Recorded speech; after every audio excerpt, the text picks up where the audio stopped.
नमस्कार दोस्तों, मैं आपका दोस्त doctor Rajiv Kumar Sharma we care we share में आपका स्वागत है। आज हम बात करेंगे डिप्रेशन या उदासी। तो सबसे इम्पोर्टेंट सवाल जो लोग पूछते हैं क्लिनिकली या यूट्यूब पे भी वो ये है कि अगर डिप्रेशन किसी को हो गया है तो उसका इलाज कितना लंबा चलेगा और क्या उसको इलाज की ज़रूरत है भी कि नहीं। तो पहले इस सवाल का जवाब देते हैं कि क्या इलाज की ज़रूरत है भी कि नहीं। दोस्तों, डिप्रेशन एक ऐसी बीमारी है जो अपने आप भी ठीक हो जाती है, जो अगर इलाज ना कराया जाए तो भी। लेकिन प्रॉब्लम क्या होती है कि इसको ठीक होने में 6 महीने से 1 साल का समय लग सकता है, जबकि अगर इलाज कराया जाता है तो यही बीमारी 1 से 2 महीने में ठीक हो जाती है। तो फायदा क्या होगा? फायदा ये होगा कि 1 साल जिंदगी का एक डार्क ईयर बन के रह जाएगा और उस डार्क ईयर में ना पेशेंट पढ़ाई कर पाएगा अगर वो बच्चा है, अगर वो प्रोफेशनल है तो वो अपनी जॉब पे नहीं जा पाएगा, फैमिली में है तो उसमें इश्यूज क्रिएट होंगे। और इम्प्रूवमेंट तो 1 से 2 महीने में आती है, बट कई बार कुछ लोगों में 1 से 2 हफ्ते में भी कुछ चेंजेस आने लगते हैं और 1-2 महीने में तो वो बिल्कुल ही नॉर्मल हो जाते हैं और अपनी नॉर्मल लाइफ को जीने लगते हैं। और एक और कंफ्यूजन लोगों को ये होती है कि अगर 4 से 8 हफ्ते में ही इलाज हो जाता है तो हमें साल भर दवा लेने की जरूरत ही क्या है? क्या ये डॉक्टर पैसे कमाने के लिए तो ऐसा नहीं कर रहा? उसका रीजन दोस्तों ये है कि डिप्रेशन जो है वो जड़ से खत्म नहीं होता है। हम दवाइयां दे के जो केमिकल सेरोटोनिन जो कम हो जाता है डिप्रेशन में, उसको बैलेंस करते हैं और वो जो टाइम पीरियड है 6 महीने से 1 साल का, उसको कवर करने की कोशिश करते हैं। अगर वो कवर्ड रहता है तो पेशेंट बिल्कुल नॉर्मल रहता है। इसीलिए जब लोग अचानक दवा छोड़ देते हैं तो उनको दोबारा से डिप्रेशन या परेशानी का सामना करना पड़ता है। तो वो ये कारण है।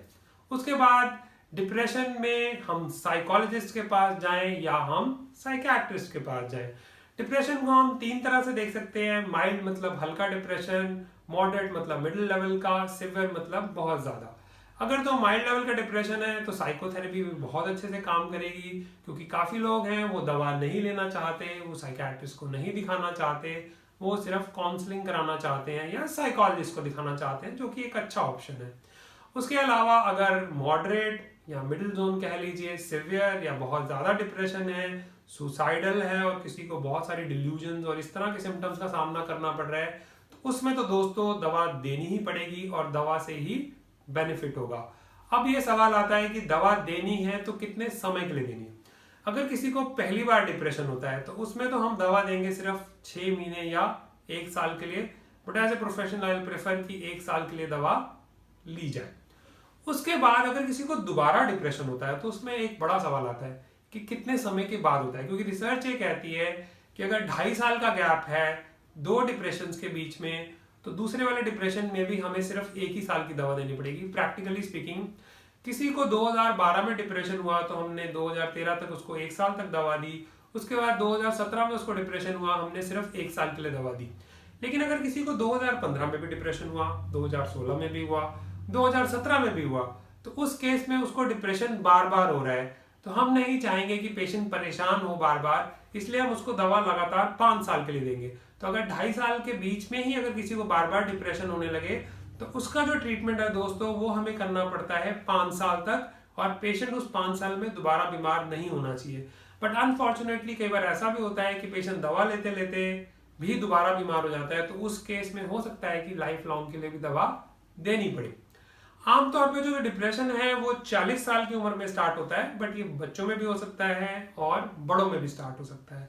और डिप्रेशन जो है उसमें relapse is a rule rather than exception. इसका मतलब क्या है कि एक बार अगर किसी को डिप्रेशन हुआ, उसको दोबारा होने के और उसके बाद दोबारा होने के चांसेस काफी रहते हैं। आमतौर पे किसी को जिंदगी में 5-6 बार होगा, किसी को 15 से 20 बार होगा, किसी को 5-5-10 साल के गैप पे होगा और किसी को हर साल होगा। तो ये पॉइंट हमें इंपॉर्टेंट कंसिडर करना पड़ेगा इंडिविजुअल पॉइंट ऑफ व्यू से। इसके अलावा कुछ इंपॉर्टेंट सिनेरियो भी हैं। अगर पिछली वाला डिप्रेशन बहुत ही सीरियस था, उसमें पेशेंट सुसाइड करने की उसने कोशिश की थी और रेयर कंडीशंस में इलेक्ट्रिक शॉक्स लगाने की भी जरूरत पड़ी थी, तो उस केस में तो फिर हमें मेडिसिन जो है वो लंबे समय तक देनी ही पड़ेगी, उसमें कोई डाउट है ही नहीं। उसके अलावा कुछ और इम्पॉर्टेंट चीज़ें भी हैं। किसी स्टूडेंट को डिप्रेशन हुआ, वो 11th-12th स्टैंडर्ड में, उसके एग्जाम आने वाले हैं, उसकी दवाई साल के हिसाब से सितंबर या अक्टूबर में खत्म हो जानी चाहिए, बट उसके एग्जाम मार्च तक है। तो as a professional we will prefer कि उसके एग्जाम कंप्लीट हो जाए, उसके बाद तक उसकी दवा चलती रहे, उसके बाद हम उसको बंद करें। उसी तरह अगर कोई प्रोफेशनल है जिसकी प्रमोशन होने वाली है या फिर फैमिली में किसी की इंपॉर्टेंट शादी या कोई फंक्शन है, उस दौरान जो है कोई इंपॉर्टेंट इवेंट में गड़बड़ ना हो जाए, दवाई तो बंद होनी चाहिए सितंबर में, बट घर में किसी की शादी है नवंबर में, तो हम कोशिश करेंगे कि वो शादी पूरी हो जाए और दिसंबर के बाद ही उस दवा को बंद करें। उसके अलावा एक और इंपॉर्टेंट इंटरेस्टिंग चीज होती है सीजनल डिप्रेशन। डिप्रेशन कुछ लोगों को सिर्फ विंटर्स में ही हो सकता है, कुछ लोगों को कभी भी हो जाता है और कुछ लोगों को सिर्फ विंटर्स में ही होता है। तो अगर विंटर्स में किसी को डिप्रेशन होता है तो मेरी चाहत तो यही होगी कि उस साल तो उसका मैं ट्रीटमेंट करूं ही, अगला विंटर भी मैं उसका क्रॉस कर दूं, ताकि 2 सीजन्स के लिए वो डिप्रेशन से फ्री रहे। तो आने वाले चांसेस कम होंगे कि उसको दोबारा डिप्रेशन के चांसेस हो। बट दोस्तों, ये बीमारी जड़ से खत्म नहीं होती है, इसकी केयर तो है। केयर मतलब इसको हम ठीक तो कर सकते हैं, बट इसको हम खत्म नहीं कर सकते। ये नहीं कह सकते कि किसी को एक बार डिप्रेशन हुआ तो उसको दोबारा ना आए। और दोस्तों, एक इंपॉर्टेंट पॉइंट है कि लोग खुद से दवा बंद करते हैं 2 गलत पैटर्न्स में। एक गलती वो लोग क्या करते हैं, अक्सर जो मैंने क्लिनिकल एक्सपीरियंस में देखा है, किसी बुक में तो मैंने ऐसा नहीं पढ़ा, लोग क्या करते हैं जब पेशेंट ठीक होने लगता है तो उनकी एक तो तमन्ना होती है कि डोज कम कर दी जाए, जबकि किताबों के हिसाब से डोज जो है वो साल भर तक के लिए सेम रहनी चाहिए, चाहे पेशेंट पूरी तरह से ठीक हो चुका है। पहला पॉइंट। दूसरा पॉइंट, अक्सर लोग जो गलती करते हैं वो क्या करते हैं कि डोज को जो कम करते हैं वो ऑल्टरनेट डे कर देते हैं अपने आप ही, जैसे मंडे को दी, फिर वेडनेसडे को दी, फिर फ्राइडे को दी। एक तो इस पैटर्न में लोग भूल जाते हैं एक बात। दूसरी बात, आप कॉमन देखिए कि अगर कोई डाइटिंग कर रहा है या अपना वजन कम करना चाह रहा है तो ऐसा तो नहीं होगा ना कि वो एक मंडे को खाना खाएगा, ट्यूसडे को खाना नहीं खाएगा, फिर वेडनेसडे को खाना खाएगा, फिर 4 दिन खाना नहीं खाएगा, फिर और खाना खाएगा। कई लोग तो हफ्ते हफ्ते में एक बार भी लेते हैं। ये जो दवाइयां होती हैं अक्सर जो एंटी डिप्रेसेंट्स होती हैं, उनका इफेक्ट जो है वो डेली लेने पे ही होता है। वो ऐसे नहीं होती कि बुखार की तरह आपने एक दिन ली फिर उसको बंद कर दिया। तो एक तो डॉक्टर की सुपरविजन में ही बंद करें तो वो अच्छी बात है।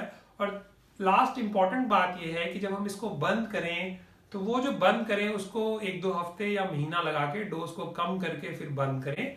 साथ में एज ए डॉक्टर मेरा फर्ज है ये समझाने का, क्योंकि मैं ये प्रेडिक्ट नहीं कर सकता। कुछ लोगों को दवा बंद करते से कोई प्रॉब्लम नहीं होगी और वो 5-10 साल तक बिल्कुल ठीक रहेंगे। कुछ लोगों को बंद करने के 1 या 2 साल में दोबारा डिप्रेशन हो सकता है और कुछ को बंद करते ही दिक्कत आ सकती है। तो एज ए डॉक्टर मेरा ये फर्ज है उनको ये समझाना कि अगर कोई भी लक्षण दोबारा आएगा तो डिसहार्टन ना हो। जैसे इस बार आप ठीक हुए थे, सारा साल आप ठीक रहे, अगली बार भी आप ठीक हो जाएंगे। तो आज के लिए दोस्तों इतना ही। और अगर आपको ये वीडियो पसंद आया और इस तरह की जानकारी आप और भी चाहते हैं तो आप हमारे चैनल को सब्सक्राइब कर सकते हैं, और हमारे अपलोड करते ही आप चाहते हैं कि आपको वीडियोस मिल जाएं तो आप बेल आइकन को हिट कर सकते हैं। Thank you.